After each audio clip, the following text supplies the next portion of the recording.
Good evening, everyone. Welcome to the meeting of the Lebanon Utility Service Board for Wednesday, March 4th, 2026. Let the record show that this meeting was properly advertised. All board members are present tonight, less Bill Stoner. Please rise for the Pledge of Allegiance. Pledge allegiance to the flag of the United States of America and to the republic for which it stands, one nation, under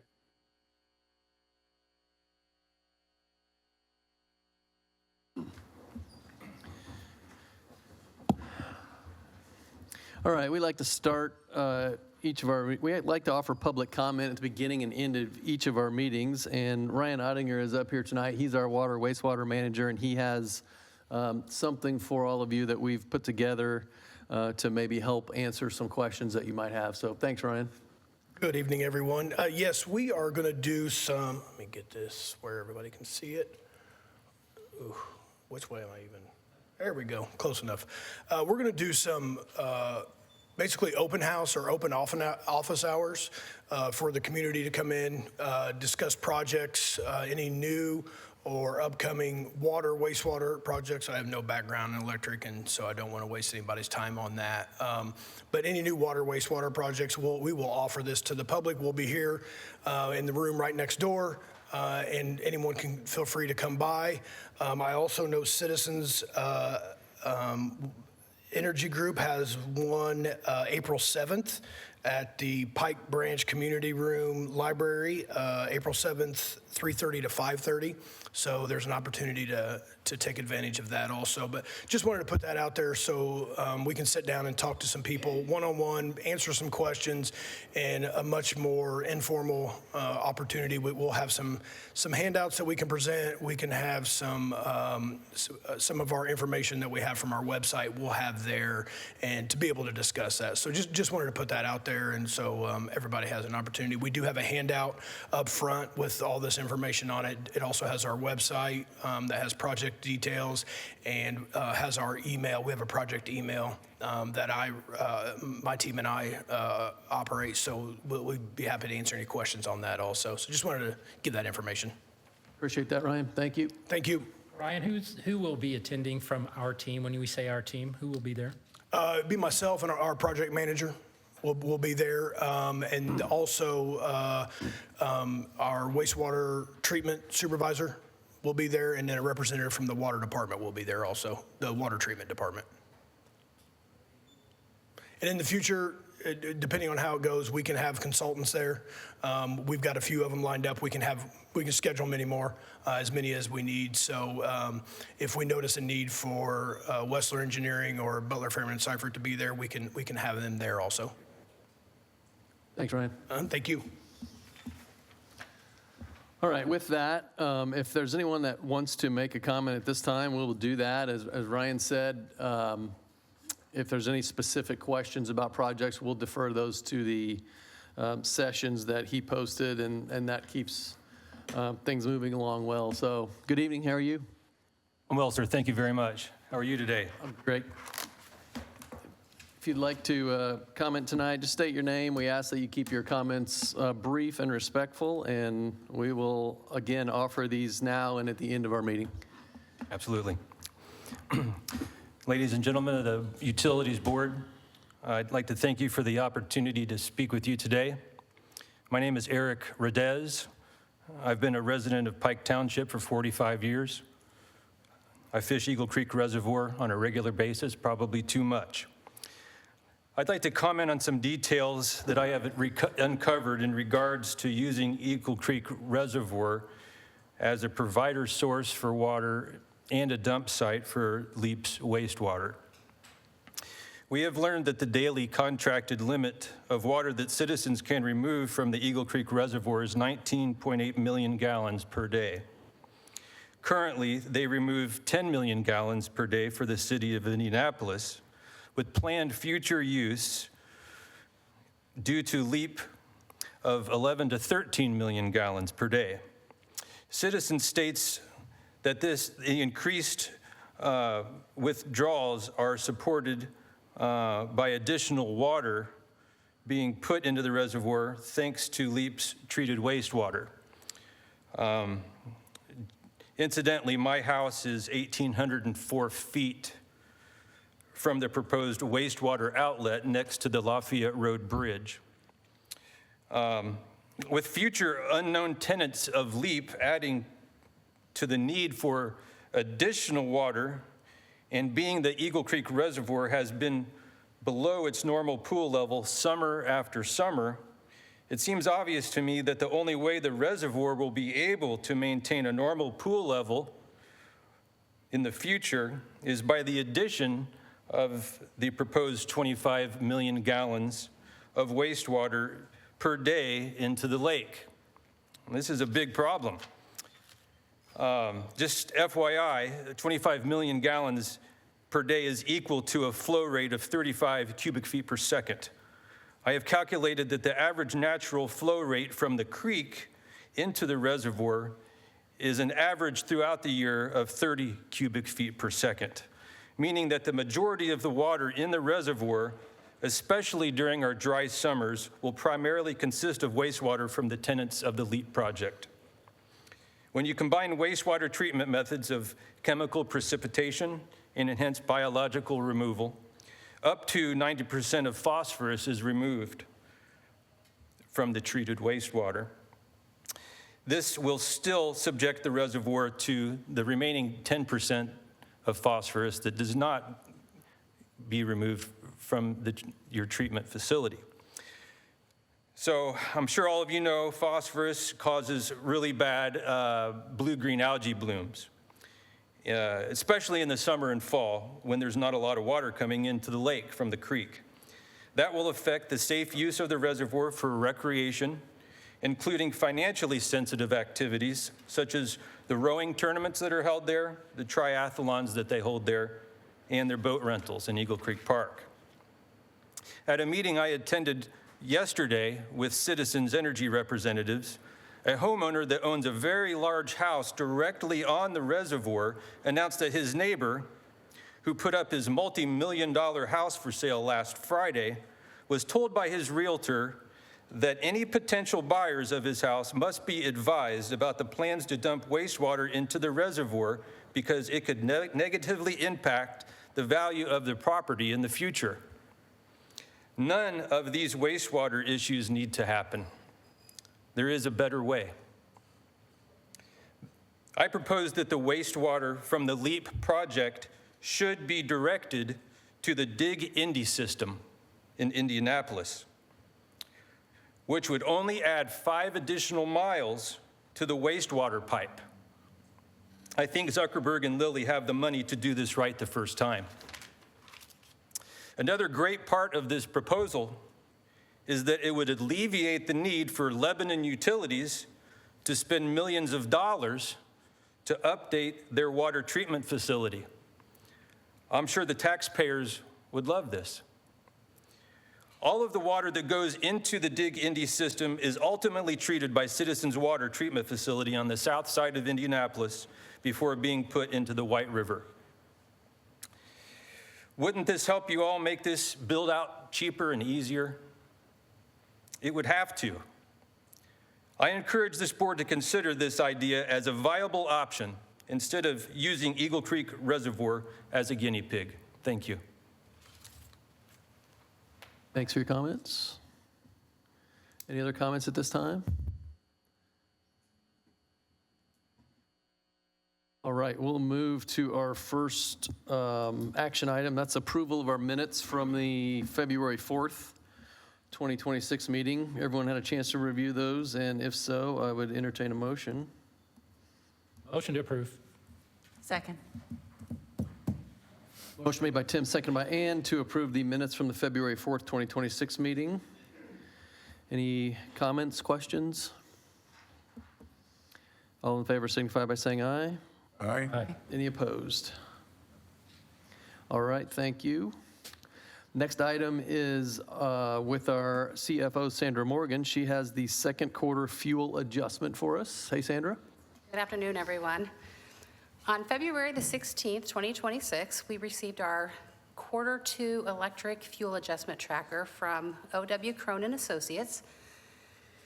I have sent that to everyone. I'm not going to read through all of these numbers, but this report has been reviewed by myself, the acting electric operations manager, billing, and the finance committee. And one of the things we normally like to do is just say, what kind of effect did that have on the residential for the quarter? And for the second quarter, the effect it has on the residential class is it is a change of 25.98% increase. And as a reminder, that only affects a very small portion of the bill. So an average bill for residential would go up $5.19.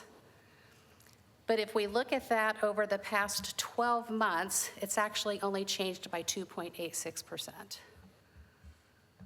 So hopefully everybody's had a chance to review everything that was presented, and we are recommending that the board approve the 2026 second quarter fuel adjustment tracker with an effective date of April, May, and June of 2026.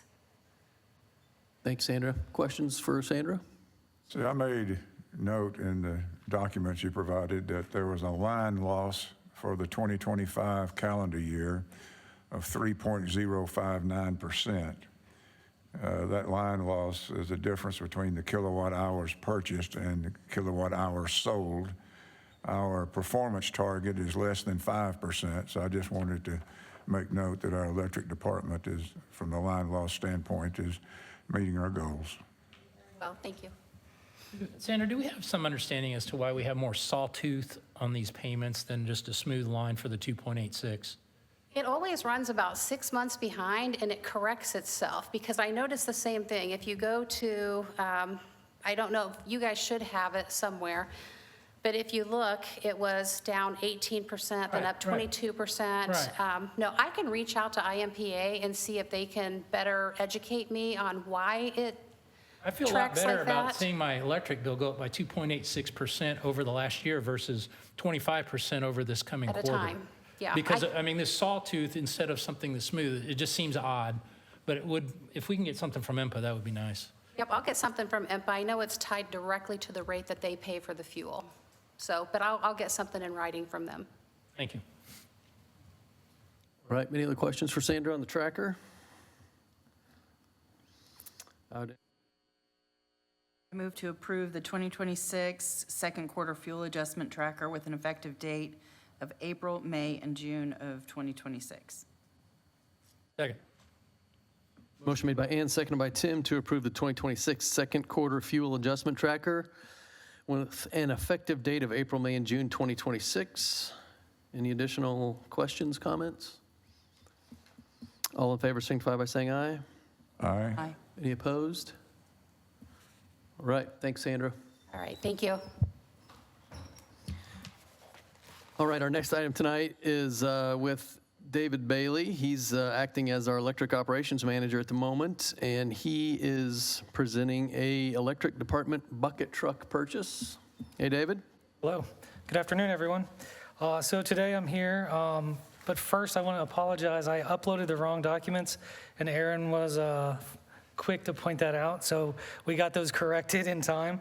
But we're here today to replace one of our existing bucket trucks, a 2013 Ford F-750 that has a whole list of issues.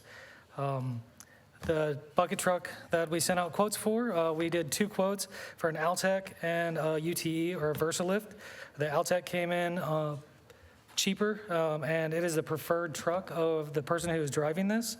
It is a budgeted item, and we put in $360,000 in the budget.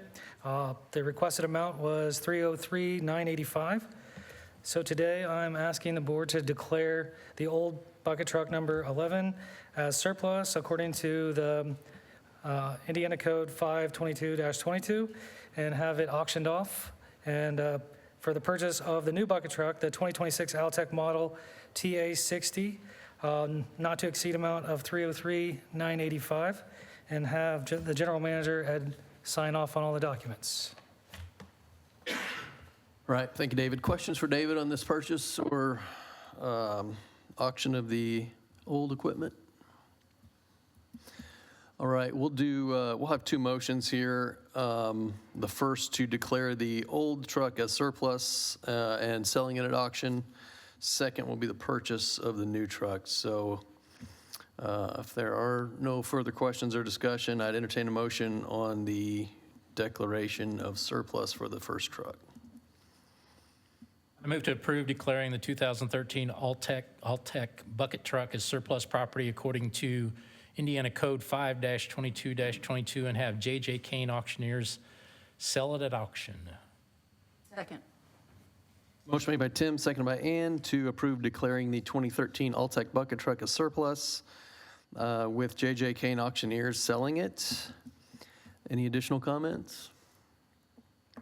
All in favor signify by saying aye. Aye. Aye. Any opposed? All right, now we will move to the purchase of the new vehicle. Any comments? And if not, I'd entertain a motion. I'm going to abstain from this Okay. vote. I move to approve the purchase of a 2026 All-Tech Model TA60 bucket truck with a not-to-exceed amount of $303,985 from All-Tech and have General Manager Ed Baskell sign all appropriate documents. Second? Motion made by Tim, seconded by Aaron to approve the purchase of the 2026 All-Tech Model TA60 bucket truck with a not-to-exceed amount of $303,985 from All-Tech, with our general manager signing the documents. Any additional comments? All in favor signify by saying aye. Aye. Aye. Any opposed? We need your verbal. Oh, aye as well, to make it 3. Thanks for the reminder, Tim. All right, move to our item 7 tonight, which is declaring some surplus here. It looks like an air compressor. Spencer Portish from our Water Wastewater Department. Hey, Spencer. How are you? This request is to declare a Solaire air compressor as surplus. We believe this unit to be roughly 30 years old. Unfortunately, over the years, this unit kind of got put in the back of a barn, left and forgot about, so we kind of need to clear some space with the wastewater treatment plant expansion going on. So this equipment does not start. It was last serviced in 2002. The goal would be to let an auctioneer attempt to sell this with the board's approval. And with that, I request the approval to declare the Solaire air compressor as surplus according to Indiana Code 5-22-22. All right, thanks, Spencer. Questions for Spencer on this air compressor? That thing may predate even Ryan Ottinger in the wastewater department. I don't know. He's getting pretty old.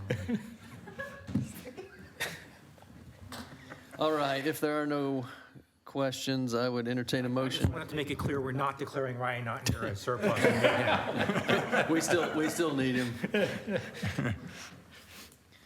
All right, any additional comments? If not, I'll entertain a motion. I move to approve declaring the Solaire air compressor as surplus property according to IC 52222. Second. Motion by Ann, seconded by Tim, declaring the Solaire air compressor as surplus property, according to IC 52222. Additional questions, comments? All in favor signify by saying aye. Aye. Aye. Any opposed? All right, looks like Spencer's getting rid of some more stuff here. Let's see, truck number 6, Spencer? Yes, sir. This request is to declare vehicle number 6 as surplus. This is a 2015 Dodge 3500 HD service truck. This would be traded in with the next proposal that you'll see, but essentially I would like to request for the approval to declare vehicle 6 as surplus according to Indiana Code 5-22-22. Right. Questions, comments for Spencer on this vehicle surplus? I'd entertain a motion. Move to approve declaring vehicle number 6, a 2015 Dodge 3500 HD service truck, as surplus property according to Indiana Code 5-22-22. Second. Motion made by Tim, seconded by Ann to approve declaring vehicle 6, 2015 Dodge 3500 HD service truck as surplus property according to IC 52222. Additional comments, questions? All in favor signify by saying aye. Aye. Aye. Any opposed? All right. Spencer, it looks like you have one more item here, and this is a truck purchase. Yes, sir. This would be the replacement of vehicle number 6, a 2015 Dodge 3500 HD. We received 3 quotes on similar truck styles from Ford, of the Ford F450 model. Through our research, we were able to find a complete F450 with the service bed already included. That would be a cheaper option than purchasing a cabin chassis and later on adding the service bed. So you'll see 2 quotes from separate dealerships that are just the cabin chassis, as well as the Clark Truck Equipment service bed quote.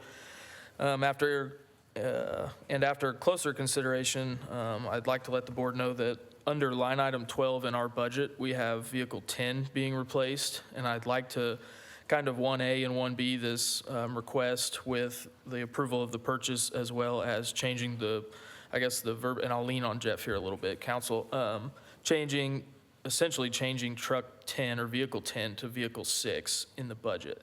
We did some research. The water distribution crew, this is one of their vehicles. Essentially, truck 10 has fewer miles and less work done in the past. And initially, we had truck 6 and truck 10 on the budget, but with some considerations going through budget meetings, we decided to remove one. Turns out we incorrectly picked. But essentially, I'd like to have that verbiage in here, and I'll read my request. I request the approval for the purchase of the 2026 Ford F450 cabin chassis with a KUV bed from Brad Howell Ford for the amount not to exceed $74,655, as well as approve the change to budget line item number 12 to replace vehicle 6 in lieu of vehicle 10. I can repeat that for when you need your motion, if you'd like. And so it sounds like we can do one motion, just adding that additional verbiage. Is that right? Okay. All right. Any questions for Spencer on this specific purchase? If not, entertain a motion with some additional lingo at the end. I move to approve the motion as just suggested by Mr. Portish. Second.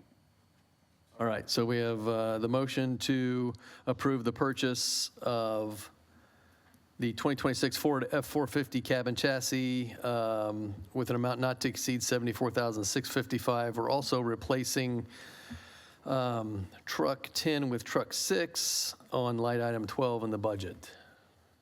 It had a motion by Aaron and a second by Ann. Sound right, Jeff? Yes. All right. Any additional discussion? All in favor signify by saying aye. Aye. Aye. Any opposed? All right, thanks, Spencer.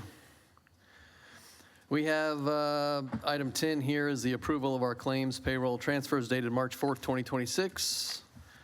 Everyone had a chance to review those items, and if so, I would entertain a motion. I move to approve the claims, payroll, and transfers dated March 4th, 2026, in the amount of $1,793,538.17 for claims and payroll, and $14,909,113.14 for transfers. Second. Motion made by Ann, seconded by Tim to approve the claims, payrolls, and transfers dated March 4th, 2026. Additional comments, questions? All in favor signify by saying aye. Aye. Any opposed? Okay, anyone from the board have other business tonight? Ed, anything tonight? No, sir. All right, we'll offer public comment if anyone has any additional comments tonight.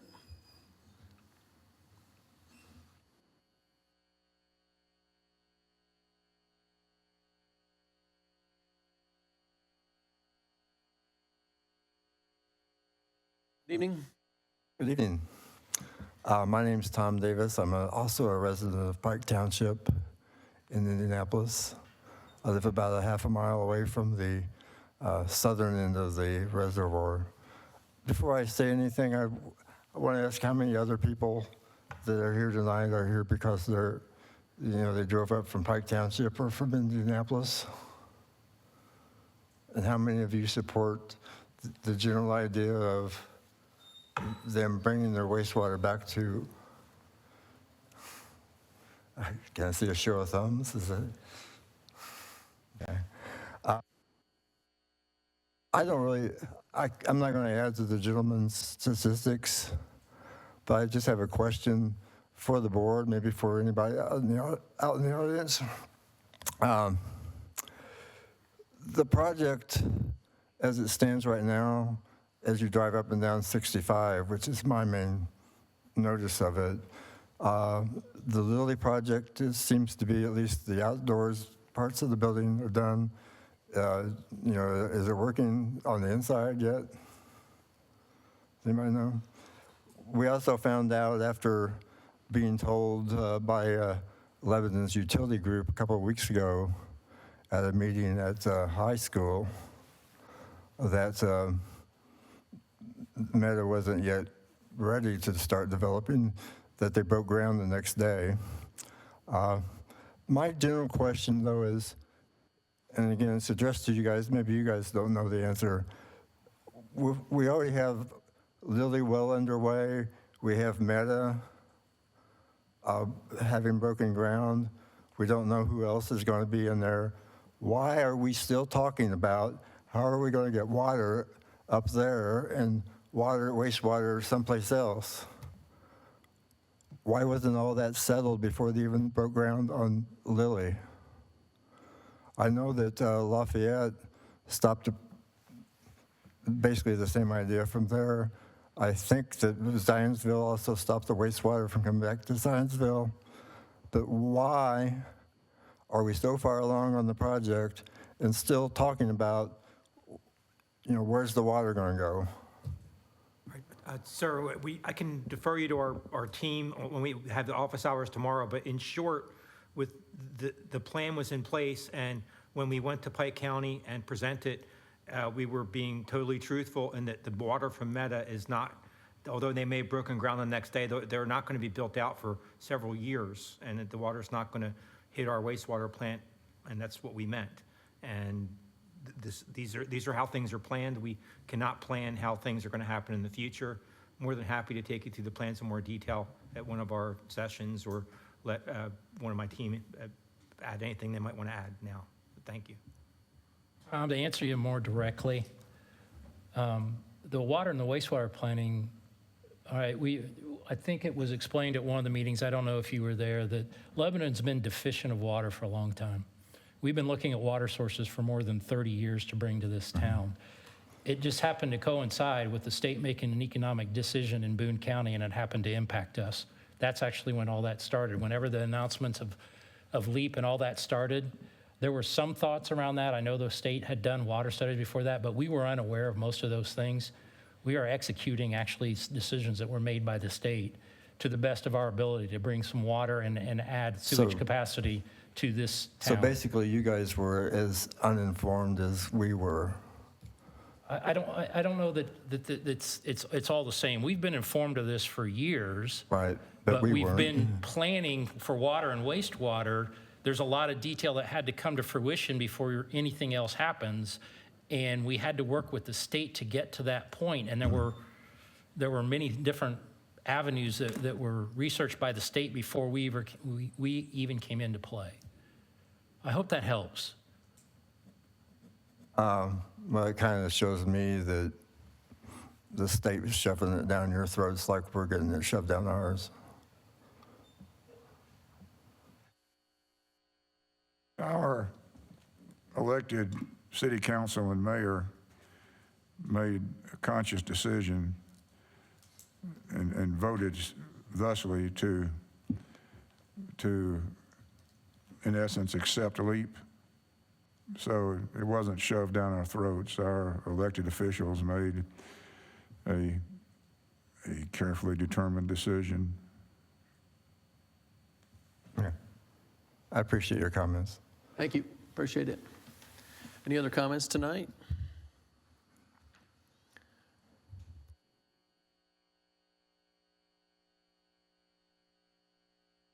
Hello. Hello, how are you? Great. Good. It's good to see everybody. Appreciate, again, you letting people speak.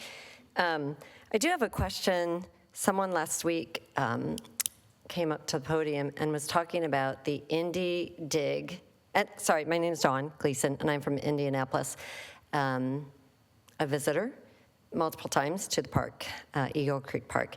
But somebody last week was talking about the Indy Dig, 10 feet, I think 10 feet, 10 miles, I think it is, below Indianapolis. Has there been any thought to rerouting the water to, not that I want the water, but if the water is coming towards Indianapolis, for that water to go into the Indy Dig and to be cleaned and processed again before it's dumped into Eagle Creek? Do you know if that's been considered?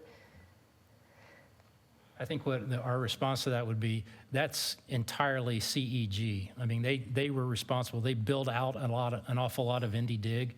And it's Indy's new sewer system, I know that. But beyond that, we would have no concept, no data, no inputs regarding that. That's a question for CEG. Okay, so my understanding then, because I'm new to all of this, so is the way this process works is that CEG dictates what all the cities do with the Indiana Development Corp? Is that kind of how this works? And so you're in a position where whatever the Indiana Corp and whatever CEG says to do, Lebanon has to do, just like we have to do? Is that how this works? I'm not being facetious. I'm actually trying to understand the process. I think what Aaron said has relevance here in that the state made a proposal to the city of Lebanon about a development district, and the city of Lebanon, our elected officials, accepted that. Based upon that acceptance, then actions related to water and wastewater have occurred. We are responsible for executing those. We are all right, the Lebanon utility is a not-for-profit owned by the city of Lebanon. All right, we are appointed officials. We're not elected officials. And we are executing relative to the direction we've received from the city based upon interactions with the state. Okay. I don't know if anybody can say that differently or simply. So the other, just as a comment, I believe about a year ago, the City of Lebanon and Citizens Energy Group entered into a water supply agreement, which you may or may not have heard about. And part of that agreement, in the informal discussions outside the four corners of that agreement, were to attempt to provide watershed balance back to Eagle Creek Reservoir. And you can take different positions on whether or not additional water will help the reservoir or not, and how much is going to be drawn out of there or not. So our commitment in partnership with Citizens Energy Group was to try to provide watershed balance back to Eagle Creek Reservoir. Okay. And so by doing that, this was one of the concepts that was forwarded, was discharging back to the reservoir to try to create that balance. This is not a new concept in Indiana, though, everyone kind of thinks that, oh my gosh, there's going to be sewage discharge. That's just not the case. This happens all over the state in almost every watershed across the state, where water is recycled and put back into balance for use in drinking water and then recycled back. And so that's what the attempt that Lebanon Utilities was charged with trying to execute, and will to some extent execute in some capacity, trying to provide water back to some watershed for reuse and recycling. There's three communities that already discharge into Eagle Creek Reservoir. And, I don't know the makeup of those communities in terms of what their process is, but, they, like Lebanon Utilities, will have to comply with permitting that's regulated by the state in terms of what the makeup of that is. So, not a new process, attempting to try to adhere to our partnership with citizens and trying to provide them water back into that watershed for reuse. And for us, and we have just as vested interest of drawing water back out of there and returning it clean, because it's going to be recycled back up to the city of Lebanon for use as well. Mm-hmm. So, big picture, that's what Lebanon has been charged with doing, is still studying that issue and that concept. So, we're still looking and trying to come up with various options and iterations. So thanks for your Okay. comments. So I just have one other thing to ask then. So in this collaboration, I didn't hear about Indianapolis being part of that. Is that like normal that, I don't know that Indianapolis has anything to, we've not entered into any agreement with Indianapolis. That's between Citizens Energy Group and the city of Indianapolis. so it's kind of like Lebanon deals with CEG deals with Indianapolis, the mayor deals with the park. Is that kind of the I'm not sure what mayor, if you're talking about the mayor of Lebanon dealing with the park. Mayor Hogsett of Yeah, I Indianapolis? can't speak to any of those issues. I can tell you what we've been charged with dealing, and that's been Citizens Energy Group and Indiana Economic Development Corporation. And ultimately, it's Indiana Economic Development Corp. Who has been kind of pushing the project. Is that right? They initiated the LEAP project adjacent to, and which was eventually annexed into the city of Lebanon. Okay. Well, I appreciate your comments. I'm still learning. I'm just looking for healthy water for everyone, of course. I know you all have a vested Us interest too. as well. Yeah, no, I know. We all want healthy water. So I do appreciate your time. Thank you. Thank you for your comments, appreciate it. Any additional comments tonight?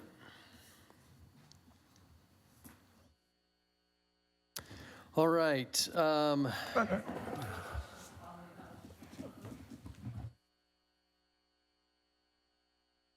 Hello, my name is Megan. I live in Pike Township. I am curious now, what does Lebanon Utilities feel is your responsibility in terms of the construction of this project? And also just curious about what outfalls are actually being evaluated at this point precisely, and what's being evaluated in the context of an anti-degradation study? Can I answer that first, and then I'll turn it over to our legal counsel? We don't have that on the agenda tonight. We have a meeting set up for that. We've given plenty of presentations, one of which I think you were running, and we covered all of those, and we're not really prepared to. We have maps, we have drawings, and we've already shared that with you, and we can share it again. I have not been shared maps or drawings, but I would love that. Thank you. Oh, no, it was actually in the presentation when you guys were I talking never over us at Pike I County. never Are you received a talking when I'm copy of talking, the or presentation, and we Are live you in talking Pike while I'm talking, Township. ma'am? I'm sorry, it's rude. This is why we've set up kind of the Q&A. This is why we've set up the Q&A, and Ryan has office hours to get to specific questions. And as Ed said, we've shared a lot of things publicly, but we don't want to get into a back and forth here about specific project items when we have. I do want to add, though. Ed, is it true that we, in the process of hiring another consultant to consider options for the delivery of the water? Yes, sir. The construction of this project would not start till 2028 at the earliest. The anti-degradation study is in progress, and we're adding an environmental scientist to our team to look at different options and look at Eagle Creek. So So no final decision has been made on where the wastewater, the treated clear wastewater from Lebanon Utilities will be delivered for eventual delivery to Eagle Creek. In other words, that final point has not been finally determined. It has not been finally determined. I have a representative from Westler here who can speak to that more directly. If Kate, is that Katie back there? If you, when the person's done speaking, I can let her come up. Okay, I just wanted to emphasize that decision, and this is, I believe, what the lady was directly asking about. That the final decision has not been made on where the water will be delivered to. It's also fair to say that the decision where we're seeing the outlet now as proposed provides for the most stringent and strict usage of current environmental law. How so? I would have, that's the response to me. I'd ask. There's an NPDES permit, and Eagle Creek is the waters of the state. They have jurisdiction over Eagle Creek Reservoir and what gets discharged there. Not the city of Indianapolis, not Pike Township, but that authority's delegated to IDEM, and they gave us preliminary limits, and we chose Eagle Creek as the worst case example of what would give us the lowest limits to design our plant, and the studies are still ongoing. Thank you.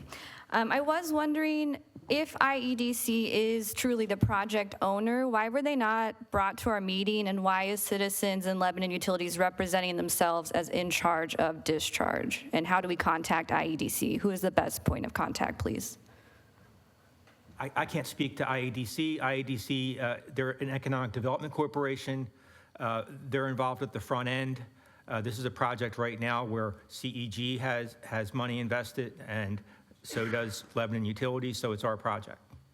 Why did this body not feel the need to contact the city of Indianapolis about this proposal? I think we talked about Indianapolis prior, not being directly connected with the project now, but again, these are questions that would fit these sessions that we've designed and that are probably, out in some of the presentations we've had, so. Again, I think the answer to that question is Citizens Energy Group. Again, they own the water, or they don't own. The state owns Eagle Creek. No, the city owns Eagle Creek. Okay, the city owns Yes, Eagle thank Creek. you. Citizens been delegated the authority of that water. They made a request to us, okay? They made a request to us. We are trying to fulfill that request. All right, so when it comes to conversations with the city of Indianapolis, I don't know, I can't speak for CEG. Thank you. And then I just had one more question, because I think we've heard frequently that it is common practice to return water to a water body that where directly drinking water is pulled from to be treated and sent to people's homes. Could we have a list maybe posted on Lebanon Utilities website in this portal or now about where that's taking place in Indiana? Again, that was part of our presentation, but I'll let I was going to say Eagle Creek Reservoir. Yes. Yeah, there's 3 wastewater discharges in the Eagle Creek Reservoir, and the slideshow we gave it, where you were moderating, I believe, we listed those on a slide, and we're happy to give those again, and it's recorded on YouTube, on our website when we gave that presentation when it was on the agenda. That would be great, yeah. We never got a copy of the slideshow, so that would be really appreciated. Thank you so much. Thank you. Can I ask Katie to come up, and is there anything you want to add? I hate to put you on the spot, but did I say anything wrong? She's a gifted engineer with Wessler Engineering.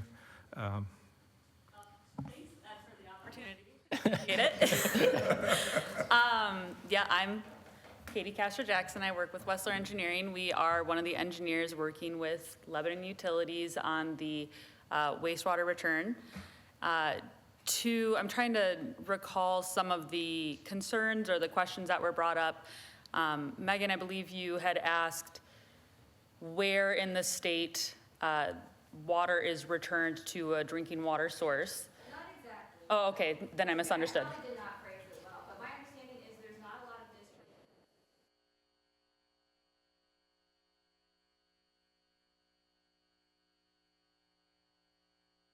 When you're saying close proximity, how, just so we can make sure we give you the information.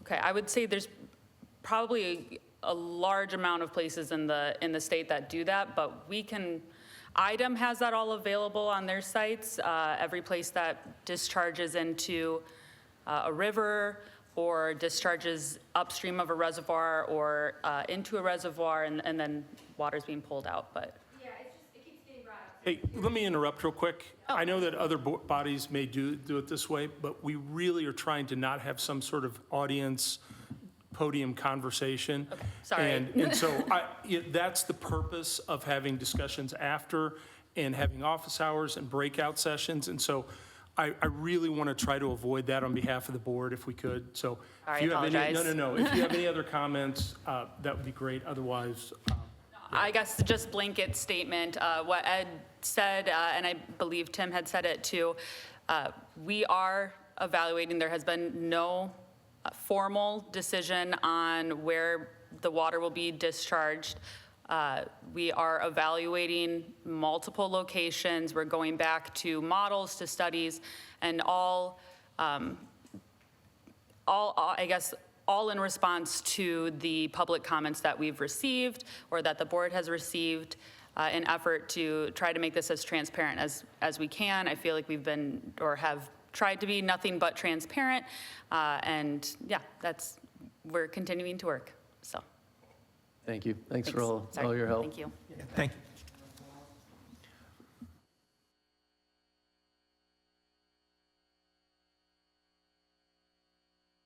Thank you, Council. I'll be extremely brief. Thank you for Wessler being here. I just want to make you guys aware, I received letters in my mailbox from Wessler because my house is directly across from where the pipeline is being constructed. I would like you guys to know that my neighbors would like to be here tonight to be a part of this meeting as well, the people that actually have the pipe going under their homes. I should say pipes, because both pipes are proposed to follow the same route. Those people cannot be here because they are in the middle of litigation with Citizens Energy Group about how much Citizens is willing to pay them to put the pipes under their house. These are some old homes, mid-1800s homes, that their foundations could get hurt by the 48-inch diameter horizontal bore drill going underneath there. And that, I mean, a really important thing for me to say, and I would like you all to know, I have closely followed the path that Wessler intends to follow, at least with the delivery pipe of the water coming north to you guys. And according to their markers right now, close to me is a street called Moore Road. On Moore Road, there's a cemetery in which there's a Civil War veteran that's buried there. It's a historical site. And currently, it is marked to have that water pipe go directly underneath that cemetery. And that's extremely troubling to me, and I think it should be to everyone in this room. Thank you. All right, thank you. With that, we will entertain a motion to adjourn. And looks like our next meeting is scheduled for the 18th of March at 5 p.m. So if there are no other comments, I'd entertain a motion. Motion to adjourn. Second. Motion made by Tim, seconded by Ann. All in favor signify by saying aye. All right. Any opposed? All right, we stand adjourned. Thank you, everyone.